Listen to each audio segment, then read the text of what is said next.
그래서 분노의 억제에 대해서 재밌는 사례를 하나 말씀드릴게요. 우리한테나 재밌는 거지 당사자한테는 재미없어요. 이거 좀 슬픈 이야기예요. 근데 좀 흥미로운 사례가 뭐냐면 어떤 중년의 부인이 있었어요. 그런데 오른손이 갑자기 마비가 된 거예요.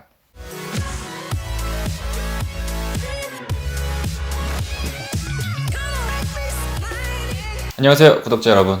심리학 꿀팁 박량입니다. 자, 오늘부터 다음 주까지 우리는 심리적 고통의 3대 천왕, 우울, 분노, 불안, 요거의 시스템에 대해서 좀 알아볼 거고, 그 다음에 얘네들을 어떻게 좀 완화할 수 있을까, 요 부분에 대해서 ABC 모델이라는 심리치료법에 대해서 또 같이 알아보겠습니다. 제가 저번에 너무 우울하면 우울하지 않다, 요런 제목으로 그 식물 현상에 대해서 이야기를 드렸었는데, 거기에 댓글이 생각보다 많이 달렸어요. 그러니까 심리적 고통을 가지고 계시는 분들이 많이 댓글을 달아주셨더라고요.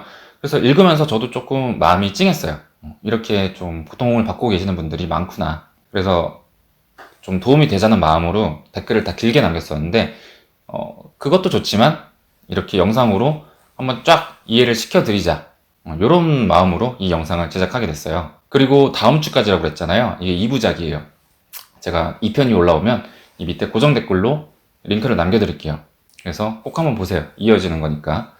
그래서 사실 우울에 대해서는 그렇게 많이 얘기할 게 없어요. 왜냐면 우울은 여러분이 어떤 시스템인지 되게 잘 알아, 이미. 그런데 분노나 불안, 여기에 대해서는 조금 잘 모르거든요. 인식을 잘 못하거든요. 그래가지고 포커스를 맞춰서, 분노랑 불안에 포커스를 맞춰서 진행을 할게요. 그래서 우울 같은 경우에 왜 길게 얘기 안 하냐면 여러분이 이미 잘 알고 있어요. 아까 말했듯이. 근데 여러분이 잘 알고 있는 얘기를 내가 또 하면 여러분의 시간을 뺏는 거잖아요. 어쨌든 소중한 시간을 들여서 내 영상을 봐주는 건데, 그렇기 때문에 여러분에게 좀 도움이 될 만한 알찬 그런 정보들로 구성을 할 테니까 끝까지 봐주세요. 자, 이제 첫 번째로 3대 천왕 중에서 가장 유명한 친구인 우울에 대해서 이야기를 해봅시다. 자, 여러분 친구가 맨 처음에 딱 와가지고 요즘 나 좀 마음이 힘들어, 심리적으로 뭔가 좀 고통스러워, 이렇게까지 표현은 안 하겠지. 좀 힘들어, 마음이 힘들어, 이렇게 얘기를 하면은 뭐라고 생각하세요, 여러분? 얘가 우울하구나, 이렇게 생각을 하시죠. 왜냐면은 얘가 제일 유명해서 그래. 우리한테 제일 잘 와닿고, 그러니까 희노애락에 들어가죠. 그래서 우리 굉장히 익숙하단 말이야, 이 우울이 뭔지. 우리도 느껴봤고 이렇기 때문에. 그런데 여러분이 우울에 대해서 잘 모르실 만한 그런 사실을 하나 말씀을 드릴게요. 우울은 우리를 고통스럽게 하는 건 맞아요. 근데 우리 삶에 필요가 없을까요? 안 물어봤겠죠? 안 필요하면. 필요해요. 왜 그럴까요? 여러분이 우울이라는 감정을 못 느끼잖아요? 그럼 우린 계속 하이텐션으로 살아요. 물론 하이텐션 좋지. 얼마나 이렇게 효율적으로 삶을 살아요. 좋은데 이거를 주체할 수 있는 우울이 없으면, 계속 하이텐션으로만 살면 죽어요. 죽는다는 건 좀 오바긴 한데 무슨 얘기냐면, 우리가 하이텐션으로 살게 되면 되게 조그만한 사건, 되게 조그만한 물건, 요거에 가지고 되게 이제 방방 뛴단 말이야. 너무 신나. 뭐라든 너무 신나.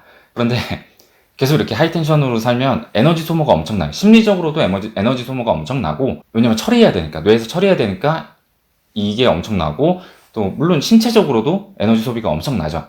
그러면은 이게 나중에 힘들어, 피로하단 말이야. 그런데 정신이 멈추지 말라고 그래. 내 몸이 너무 피로하고, 그런데 이미 정보가 너무 많이 쌓이고 막 이런 식인데 멈추지 말래. 자꾸 하이텐션으로 가서 우울을 못 느끼니까. 그러면은 이제 조금 과로를 하게 되죠, 어떻게 보면. 차로 예시를 들어보자면, 내가 새 차를 샀어. 그러면은 새 차를 열심히 운전해야지 내가 뽕을 뽑는 거겠지? 좋아. 뭐 이렇게 중고로 판다는 생각 안 하고 그냥 열심히 타고 다닙시다. 타고 다니는데 뭐 좋은 차야, 새 차라서. 근데 시동을 안 꺼. 막 시동 끌 일이 없어. 하루 종일 투랑 너무 좋아서, 차가 너무 좋아서 차 운전하고 막 뽕 뽑아야 되니까 하루 종일 운전을 해. 막 이러면은 차가 아무리 좋은 차라도 나중에 퍼지게 되겠죠. 고장이 나게 되겠죠. 이런 식으로 이해를 하시면 돼요. 물론 이런 일은 잘 없을 거긴 해요. 왜냐면은 여러분 기본적으로 우울을 느끼게 돼 있어요. 우울을 느끼는 게 정상이에요. 이게 우울을 못 느끼면 이것도 문제예요, 사실은. 그래서 우울은 우리를 좀 쉬어가게 하는 그런 느낌이 있어요. 그렇기 때문에 굉장히 정상적인 작용이거든요. 제가 가끔 이제 옆에 주위 사람들이 나 요즘 좀 우울한 것 같아, 이렇게 얘기를 하시잖아요. 그러면 제가 봤을 때 그 우울의 감정이 깊이가 깊지 않고, 그리고 기간이 길지 않다면 저는 정상적인 거라고, 너무 걱정하지 말라고 이렇게 말씀을 드려요. 왜냐면 그게 진짜 정상이거든. 제가 항상 말씀드리죠. 이렇게 가는 게 정상이라고. 이렇게 예를 들어서 이게 텐션, 이게 하이 텐션, 이게 로우 텐션이야. 이렇게 가는 건 정상이야. 근데 이게 만약 이렇게 떨어져. 이건 우울증이지. 여기서 오래 있어 여기. 그럼 우울증이야.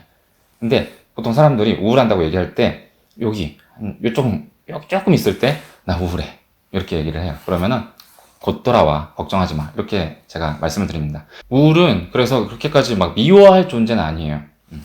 물론 너무 큰 우울은 미워해야 되겠지만 나 1도 안 우울하고 싶어. 이런 거는 현실적으로 불가능하기도 하고 그렇게 생각하실 필요가 없어요. 그러니까 너무 미워하지 말라고 우울에 대해서 이런 이야기를 드리고 싶었고 자 그리고 두 번째 분노로 넘어갑시다.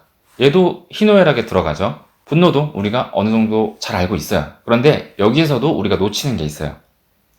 우리가 분노를 하게 되면은 혹은 표출을 하게 되면은 우리는 그거에 따라서 또 고통을 받아요. 심리적 고통을 받아요. 억제를 해도 고통을 받고 표출을 해도 고통을 받아요. 자 그럼 이렇게 물어볼 수도 있겠죠. 박 선생님 분노를 표출하고 내가 화를 내며 내가 감정이 후련해져서 좋은 거 아닌가요? 이렇게 물어볼 수도 있어요. 그런데 한번 여기 가슴에 이렇게 손을 얹고 생각을 해보세요. 내가 분노를 하고 화를 내고 그러면은 후련하던가요? 보통 찝찝해요. 찝찝하고 죄책감도 들고 이럽니다. 왜 그러냐면 분노가 두 가지로 나뉘어요. 핫 앵거. 이제 앵거가 화가 영어로 앵거죠. 레이지라고 얘기할 수도 있는데 뭐 앵거, 핫 앵거, 콜드 앵거 이렇게 나뉩니다. 직역하면 뜨거운 분노, 차가운 분노 이렇게 나뉘는데 이거 구글에 검색해도 안 나와요. 영어로 검색하면 나와. 근데 되게 이제 자세하게 안 얘기해 주더라고. 그래서 자세하게 얘기해 줄게요, 이제. 자, 핫된 거는 뜨거운 분노예요. 이 뜨거운 분노가 뭐냐면 내 감정을 충실하게 담은 분노. 내가 정말 진심으로 화를 내는 분노. 요거를 핫된 거라고 그래요. 그래서 예를 들면 내가 머리가 굵어져 가지고 우리 부모님한테 화를 냈다고 가정을 해봅시다. 그러면 여러분 부모님한테 화내면 화를 내고 나서 후련한가요? 아니지. 찜찜하지. 찜찜하고 죄책감도 들고 이렇지. 근데 죄책감이나 이런 것들은 어떻게 보면 이제 심리적 고통의 일부거든요. 얘네들이 죄책감이 많아지면 심리적으로 고통스럽고 이제 이렇게 되는 거예요. 그래서 내가 화를 표출을 하더라도 후련하지 않고 좀 마음 심적으로 고통스러운 경우가 많아요.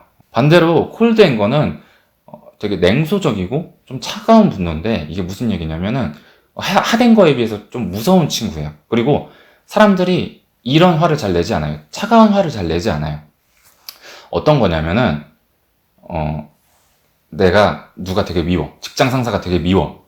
그러면은 보통 이렇게 침을 막 커피 내가 그래봤단 얘기는 아니야. 우리 커피 안 먹었어 잘. 아무튼 커피를 탁 뱉는 이런 장면이 드라마에 나오죠. 근데 얘까지도 콜드인 것까지는 아니야. 얘는 그게 아니라 커피에 막 독을 탄다던가 커피에 뭐 이상한 걸 넣는다던가 뭐 감기약을 넣는다던가 뭐 이러면은 남한테 해가 되죠. 거의 이제 복수 뭐 요런 느낌이 콜드인 거라고 보시면 돼요. 그래서 이 콜드인 거를 내시는 분들, 이렇게 차가운 분노를 표출하시는 분들은 죄책감을 거의 못 느껴요. 이게 굉장히 심하면 어떤 느낌이냐면 사이코패스. 내가 사람을 죽이고 사람을 고통스럽게 하고 분노를 사람한테 표출을 해도 내가 죄책감 이런 게 별로 없죠. 거의 없죠. 이제 사이코패스의 경우는 이제 이렇단 말이야. 콜드인 거라는 거는. 그래서 보통 핫된 거를 많이 내지 콜드인 거를 이렇게 많이 내지 않아요. 우리는 보통 이제 죄책감이나 이런 거를 잘 좀 느끼게 시스템이 되어 있기 때문에 콜드인 거는 그렇게 많은 빈도로 일어나지는 않습니다. 추가적으로 MMPI 성격 검사에 빗대서 제가 또 다른 예시를 들어드릴게요. 분노에 대한.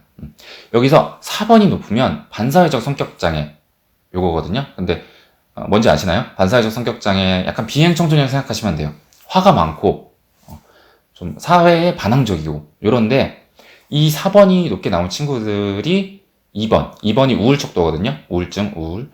그런데 4번이 높게 나온 친구들이 2번도 같이 조금 높은 경향이 있는 거야. 왜 그러냐면은 내가 분노하고 막 화를 내고 반항하고 이렇게 되는데 와중에 우울한 거야. 다시 비행청소년 생각하시면 돼요. 비행청소년 우리 이미지가 어때요? 되게 이제 반항하고 화가 많고 막 폭력적이고 이렇죠. 그런데 이 친구들이 맨 처음부터 이렇게 폭력적이었을까요? 아니요.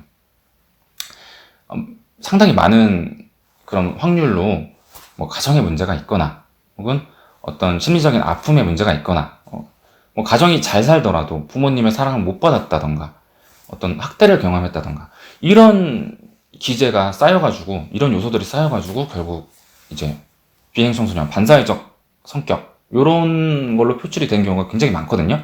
근데 이 친구들이 마냥 행복하겠어 이러면서 이건 어떻게 보면 일종의 이렇게 표출이죠.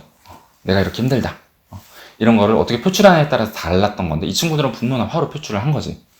이렇게 생각하시면 돼요. 그래서 이게 따로 떨어져 있는 게 아니다. 우울하면서도 반사회적 성격장애 이렇게 같이 약간 맞물릴 수 있다. 이렇게 생각을 하시면 되겠습니다. 좀 이해가 쏙쏙 되죠? 하된 거와 홀된 거에 대해서는 충분히 말씀을 드린 것 같고 이번에는 분노의 표출이 아닌 분노의 억제에 대해서 알아봅시다. 이제 표출은 이제 표출을 함에 따라서 고통을 받는 거고 억제는 억제하는 거에 따라서 고통을 받는 거야. 이 억제가 뭐냐면 여러분들이 굉장히 좋아하시는 프로이트 정신병리학적인 맛 그런 거에서 방어기제라고 있어요. 방어기제 중에서 억제가 있습니다. 억제는 이제 말 그대로 내가 표출하고 싶은 거를 이렇게 담아두는 거야. 꾹꾹 누르는 거예요. 어느 정도의 억제는 필요하지만 지나친 억제, 지나치게 이렇게 꾹꾹 내 감정을 이렇게 찍어 누른다. 이런 것도 그렇게 정상 기능적인 건 아니거든요. 자, 예를 한번 들어보면 이제 억제는 보통 필요하죠. 어떤 데 필요하냐면 우리가 사회생활 할 때 필요해요. 예를 들어서 욕구의 억제죠. 내가 어떤 성욕이 있다고 사람들은 모두가 다 성욕이 있겠죠. 그런데 이게 억제가 안 돼. 그러면은 행동으로 바로 표출이 되죠. 억제가 안 되기 때문에. 그럼 어떻게 되겠어? 범죄자가 될 확률이 높아지겠죠. 그렇기 때문에 내 삶에 있어서 억제는 어느 정도 필요한 기제입니다. 그런데 반대로 너무 이렇게 눌렀다. 이러면 또 문제가 돼요. 그래서 분노의 억제에 대해서 재밌는 사례를 하나 말씀드릴게요. 우리한테나 재밌는 거지 당사자한테는 재미없어요. 이거 좀 슬픈 이야기예요. 근데 좀 흥미로운 사례가 뭐냐면 어떤 중년의 부인이 있었어요. 그런데 오른손이 갑자기 마비가 된 거야. 그래서 이제 오른손을 갑자기 못 쓰니까 병원 여기저기에다 이제 찾아다닌 거지. 그래서 검사 받고서 신경학적으로 이제 물리적으로 선생님 저 오른손이 안 움직여져요. 근데 검사를 아무리 해도 뭐 CT를 찍고 뭘 하고 다 해도 안 나와. 원인이 뭔지 모르겠어. 그래서 나중에는 이제 다 이렇게 온갖 하스피털 쇼핑이라고 그러죠. 이게 병원을 다 돌다가 정신과에 온 거지. 정신과에 와서 상담을 받았는데 상담을 하다 보니까 시어머니에 대해서 분노가 굉장히 세다는 거를 깨달았어요. 이게 어떤 기제로 발동을 한 거냐면은 내가 시어머니가 너무너무 미워서 너무너무 분노스러워서 때리고 싶은 거야. 오른손으로. 근데 본인은 알지. 이 중년의 여인분도 부인분도 그러면 안 된다는 걸 알고 있어요. 도덕적으로 옳지 않고 노인을 때린다는 거는 사회적으로 있을 수 없는 일이고 내가 이런 생각을 했다는 것 자체가 어떻게 보면 자기가 혐오스러운 거야. 그래가지고 이거를 무의식 속으로 이렇게 억제를 한 거죠. 찍어 누른 거야. 어떻게 내가 감히 이런 생각을 이런 것 때문에 이제 뇌에서 한켠에 치워버린 거야. 무의식 속으로 이렇게 너 들어가 있어. 이제 어떻게 나 그렇게 나쁜 사람 아니야. 너 좀 그럴 수가 있니? 그래도 욕구라는 거는 어쨌든 있는 거잖아요. 지금 내가 시어머니를 때리고 싶은 욕구가 있단 말이야. 그래서 이제 이 둘이 싸운 거야. 절대 그러면 안 돼 너. 이거랑 이렇게 숨어 있는 거 때리고 싶어. 얘랑 이렇게 싸운 거예요. 그래서 결론적으로 뇌가 이거를 중재를 솔로몬 왕처럼 이게 올바른 중재는 아니었지만 솔로몬 왕처럼 판결을 내린 거야. 너 그러면 오른손 쓰지 마. 너 때리고 싶지? 오른손 쓰지 마. 이렇게 한 거야. 뇌가. 그러니까 이제 마비가 온 거지. 근데 몰라. 왜 그런지 모르지 당연히. 이 억제를 해놨으니까 내 분노를. 이거 너 절대 표출하면 안 되고 이 생각 자체도 너 되게 불경한 거야. 너 생각하지 마. 뇌에서. 그렇기 때문에 오른손 마비라는 결과로. 아까 얘기했죠. 당사자에게는 그렇게 재밌는 그런 사례는 아니지만 흥미롭죠. 이런 거를 이제 신체화라고 그래요. 제가 그 히스테리성 성격장애 이야기 굉장히 많이 하죠. 제가 히스테리성 성격장애 얘기하면서 이분들이 신체화 경향이 있다고 얘기를 했어요. 약간 이어지거든요. 왜 그러냐? 히스테리성 성격장애는 사람들한테 사랑을 받고 싶어 해. 굉장히. 그래서 본인의 욕망이나 예를 들어서 또 분노라고 치면 분노 이런 거 화를 안 내. 왜냐면 이쁨 받아야 되는데 화내면 이쁨 못 받잖아. 그래서 억제를 해놓는단 말이에요. 그래서 히스테리스 성격장애도 신체화가 잘 생긴다. 이게 거기서 나온 거예요. 억제를 하기 때문에. 자, 오늘 또 길게 얘기했는데 내가 생각하는 이상적인 그 분량은 한 7분에서 8분인데 뭐 거의 맨날 뭐 10분 넘어가. 나도 왜 그런지 모르겠어. 얘기를 하다 보면. 근데 여러분한테 충분히 이해를 시켜드리기 위해서 그런 거니까 좀 이야기를 해주세요. 길더라도 재밌지 않나요? 난 재밌는데. 그래서 오늘 불안까지 얘기했어봐. 그럼 뭐 20분, 30분 이렇게 되겠지. 그럼 뭐 다큐멘터리지 이게 뭐. 오늘 여러분 우울과 분노에 대해서 몰랐던 사실에 대해서 이제 알아가셨을 텐데요. 여러분 삶에서 잘 활용해 보시고 남이 심리적으로 내 주위 사람들이 심리적으로 고통받고 있다. 그러면은 이걸 활용해서 조금 이렇게 조언도 해주고 대안도 제시를 한번 해주고 그래 보세요. 도움이 되셨길 바라면서 다음 주에는 우리 불안 그리고 ABC 모델 치료법 이 3대장을 찍어 누를 수 있는 이 3대 천왕을 좀 완화시켜 줄 수 있는 ABC 모델에 대해서 한번 알아봅시다. 그러면 다음 주에 또 이어서 봐요. 안녕!